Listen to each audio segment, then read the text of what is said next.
আজকে সারাদিন অনেক ভিডিও করলাম, অনেক ক্যামেরা চালাইলাম, কিন্তু কেউ আমার ছবি তুললো না। এখন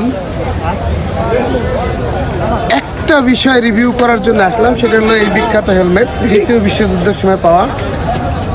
এটা হচ্ছে জিসান প্রধান উত্তরাধিকার সূত্রে পাইছে।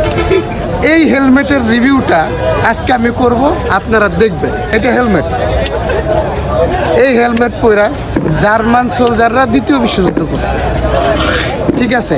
ওইখানে থেকে জিসানের দাদা হলো কুড়াই পাইছিল, ওই কুড়াই আইনে উত্তরাধিকার সূত্রে তারা এটা ইউজ করতেছে। হেলমেটটা দেখেন, কাছে এসে দেখেন, দেখেন মোটামুটি এটার কালার। এইবার সবচেয়ে মজার বিষয়টা আসবো।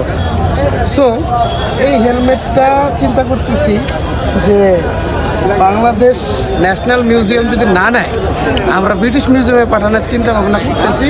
সো আপনাদের যদি কারো এই হেলমেট প্রয়োজন হয় অতি সত্বর জানাবেন। ওকে।